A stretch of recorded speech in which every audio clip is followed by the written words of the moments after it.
Mr. Chair, Excellencies, fellow elected officials, distinguished delegates, and friends, we meet at a moment of profound transformation. The world is more connected than at any time in history, but it is also more fragmented, more uncertain, and more divided in terms of how that connectivity turns into opportunity. It is precisely in moments like this that institutions must be resilient, and that the work we do here as One ITU matters more than ever. 3 years ago, I stood before you for the first time as Secretary General and promised a fit-for-future ITU built on our collective vision and 3 pillars of transformation. In previous State of the Union addresses, I presented our achievements under the first 2 pillars, strengthening ITU's position on the global digital agenda, and second, building a solid network of strategic partners to advance universal meaningful connectivity and sustainable digital transformation. This year, as we approach the Plenipotentiary Conference, I will focus on the 3rd pillar, building an ITU that is recognized for its organizational excellence. An ITU that is agile, open and transparent, more innovative, financially stable, trusted, and results-driven. Amid a digital landscape moving faster than ever, ITU is now better equipped to adapt and respond. Artificial intelligence has helped us to become more agile across our operations, starting with translation, where artificial intelligence has supported expanded access to multilingual content and contributed to efficiency gains of up to 20%. We are now automating in areas across finance, HR, and event management. As a result, delegates will enjoy a modern, AI-enabled experience at upcoming ITU events, including AI for Good, the WSIS Forum, and the Plenipotentiary 2026.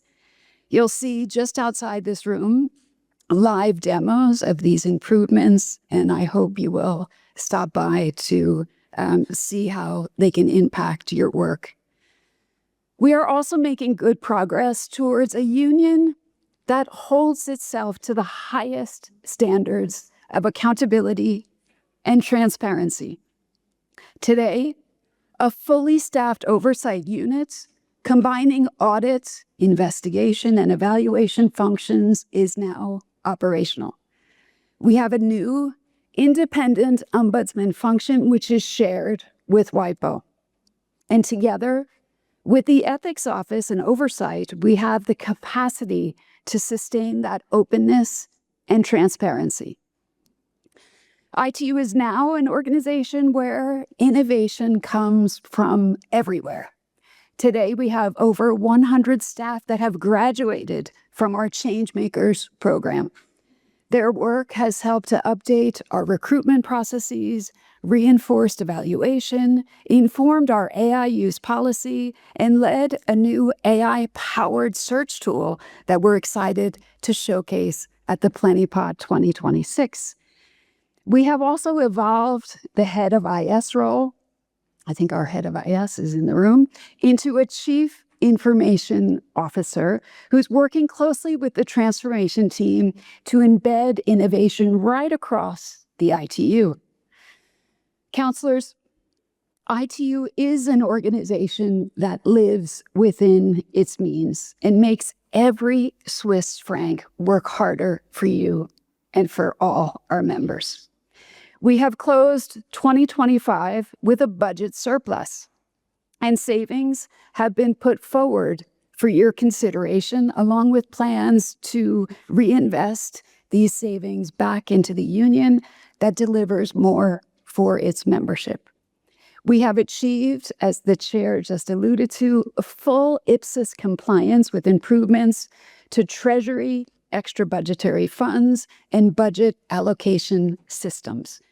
And we bring you a balanced budget proposal, which includes global reductions for 2026-2027 period, as well as tighter controls on spending and efficiency measures. In recognition of continued economic pressure on many ITU member states, we continue to refrain from proposing an increase in the contributory unit, which has remained, as you know, unchanged since 2006. In over 3 years, we have built a union that the world can count on as a trusted partner. Our membership has continued to grow and also to diversify, and we are on track to welcome more than 400 new memberships during this cycle. Between 2024 and 2025, ITU entered into around 300 partnerships. And I think these are encouraging indicators of the trust that stakeholders worldwide are placing in us to advance our strategic goals. This trust was also reflected when the UN General Assembly adopted the resolution that culminated in the WSIS Plus 20 review. That resolution affirmed ITU data as the gold standard for tracking global digital development progress and shows confidence in our ability to provide evidence needed for informed digital policy and investment decisions. Last year marked the 80th anniversary of the United Nations, and with it began a system-wide transformation called UN 80 to build a stronger, more effective United Nations that delivers tangible results to the people that we serve. As part of these UN 80 reform efforts, ITU was entrusted to lead work packages on technology and developing an expertise on demand mechanism, work that directly informs our own review of ITU's regional presence. Expertise on demand is going to enable us to deliver specialized knowledge more efficiently without requiring our physical presence in every location. This reduces duplication and it strengthens our overall impact on the ground. We are proud that we have been asked to lead these aspects of the UN reform, and we take it as a recognition of the impact of our own transformation. In 3 years, we have moved from tracking activities to measuring outcomes. The strategic plan implementation report that is before this council shows our progress against the goals that you set in Bucharest. That same approach has us delivering on longer-term commitments, including getting our new headquarters project back on track with minimal disruptions to business continuity so that we can keep driving results. And I would like to thank member states for being so constructive during that process. Thank you to MSAG, and of course, thank you to our host country of Switzerland. Councillors, there is more to do in each of the 6 areas of progress that I have mentioned, and we will continue to deliver results through transformation. But as you know, transformation is more than reconfiguring an organizational chart. It's driven by people, department by department, team by team, colleague by colleague. That's why I'm glad to report ITU staff are upskilling, adapting, and learning new tools using time. We're encouraging at least 8 hours per month, and we're also offering a space for innovation. By now, I hope you have seen our new innovation hub, a place where staff can experiment, where they can try new ideas, where they can share successes, but also failures in a safe space. Colleagues, transformation also depends on a healthy and energized workforce. And that's why we're implementing the ITU-wide action plan with targeted staff wellness initiatives and outcome of last year's staff engagement survey. I do want to express my sincere appreciation to the Staff Council for all of their hard work and dedication to staff wellness over the past 3 years. We have also been glad to see the first cohort of young professionals, and you'll be meeting them throughout the course of this council. Our first cohort of young professionals really brings fresh energy and new perspectives to every corner of this union. And I thank all the member states that have supported this YPP program. Thank you for helping us to invest in the next generation of ICT leaders and the next generation of ITU staff. We also took time last year to recognize the contributions of more than 200 ITU staff. 200 ITU staff that had served this great union for more than 20 years. They are proof that institutional resilience is ultimately delivered by people. Ladies and gentlemen, our transformation journey is delivering results in the wider world that we serve. It's a world that increasingly depends on well-coordinated spectrum, on safe and sustainable space environments, on interference-free radio communication services. And here I want to acknowledge Mario Manjevic, the radio communications director, and his team. Mario has been leading this work for more than a decade, I think. Under his leadership, the ITU Radio Communications Bureau steered a successful WRC 2023 in Dubai, managed 3,602, to be precise, frequency filings between 2023 and now. Some of those filings, as you can imagine, contain tens of thousands of satellites. And now the Radio Communications Bureau, with all of you, is preparing for the WRC 2027 with a very space-heavy agenda covering things like direct-to-device, lunar communications, and much, much more. Mario, thank you for everything you have done for ITU. Ladies and gentlemen, turning back to resilient digital infrastructure, which is the theme of World Telecommunications and Information Society Day. Our international advisory body on submarine cable resilience, which was co-chaired by Nigeria and Portugal, is successfully concluding its work. Following this year's Porto Summit, which resulted in practical, non-binding guidance to strengthen the protection of submarine cable infrastructure worldwide. And Chair, I want to thank you for your leadership as co-chair of that advisory body. I also want to recognize the Deputy Secretary General, Thomas Lemanauskas, for his leadership in digital resilience, from submarine cables to green digital action, in line with the WTISD theme of digital lifelines. This includes an expert report on critical digital risks that we look forward to sharing with all of you next week, and also spearheading our work on digital infrastructure investment, including a catalyzer that we launched last year with our partners at UNCTAD at the Financing for Development Conference in Sevilla. Ladies and gentlemen, just weeks ago, the world watched in awe, at least I did, in awe, as the Artemis II mission orbited the moon.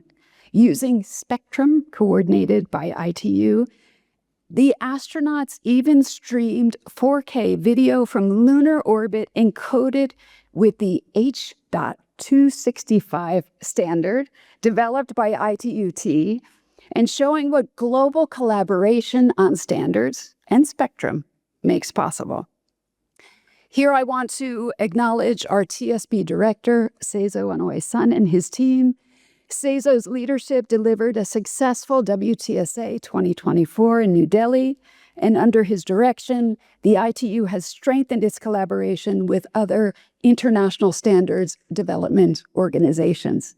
ITUT is now at the center of global work on AI standards, from watermarking to deepfake detection and multimedia authenticity. And combined, ITUT and ITUR approved more than 1,000 standards during this cycle, shaping technologies from quantum to next-generation media. Counselors, resilient digital infrastructure means nothing if it cannot reach people, the people who need it most. And here I want to acknowledge our BDT director, Cosmos Zabazava, and his team, who delivered a successful WTDC 2025 in Baku last year. We thank the amazing host from Azerbaijan. And that WTDC was held under the theme, Universal, Meaningful, and Affordable Connectivity for an Inclusive and Sustainable Digital Future. That conference not only translated global digital development aspirations into concrete regional initiatives and action plans, but it also recognized the importance of safeguarding public telecom networks essential to humanitarian services during armed conflicts and disasters. Counselors, the Plenipotentiary 2022 adopted Resolution 191 on intersectoral coordination, asking us to deliver as one ITU. I would like to highlight very briefly some of our collective achievements that have been accomplished with this one ITU spirit. By the end of 2025, global internet use reached 74%, with 6 billion people online, more than ever before in history. Our digital transformation, spearheaded by BDT, reached more than 610,000 people between 2022 and 2025, and over half of them were women. Just last week, we celebrated Girls in ICT Day, an initiative that has inspired girls the world over to consider studying STEM fields and consider careers in the tech sector. We've helped nearly 30 countries develop national disaster preparedness roadmaps, and globally, 60% of countries are now covered by multi-hazard early warning systems, which is a testament to our progress on early warnings for all. Our GIGA initiative with UNICEF has mapped more than 2 million schools in over 140 countries, helping specifically 49 countries and territories bring their schools online. Our AI Skills Coalition, working closely with the ITU Academy, has expanded access to AI education for tens of thousands of learners, with 180 courses in 13 languages now available.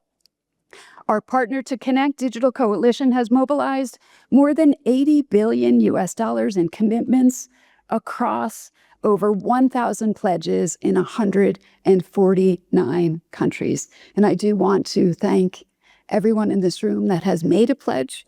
And if you haven't done so yet, please, it's not too late. Feel free to make a pledge. We have also, ladies and gentlemen, scaled our field presence to support more than 140 countries with digital policy and technical assistance, and we look forward to this council's discussions on regional presence. But ladies and gentlemen, numbers only tell a part of the story. Last November, I traveled to the Farchana refugee camp in Chad.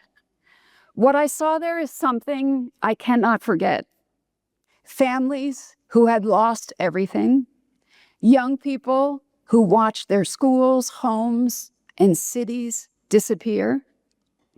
But in the middle of that settlement stood a connectivity center built in partnership with UNHCR and GSMA, and inside were young refugees accessing education, reaching family members across borders, and beginning, piece by piece, to rebuild a life. That's what a digital lifeline can actually look like. A room with an affordable internet connection and a future being built inside it. ITU's work on connectivity for refugees is now active in Chad, Ethiopia, Uganda, Mauritania, Egypt, and Rwanda, advancing towards our goal of connecting 20 million forcibly displaced people by 2030. Counselors, everything I just described takes sustained effort, investment, and political will. And pressures on all three are intensifying. We know from experience that resilience is not a permanent state. It's a practice, and it's a practice that is being tested now more than ever. But it's also never been more needed at a time when 2.2 billion people remain completely offline.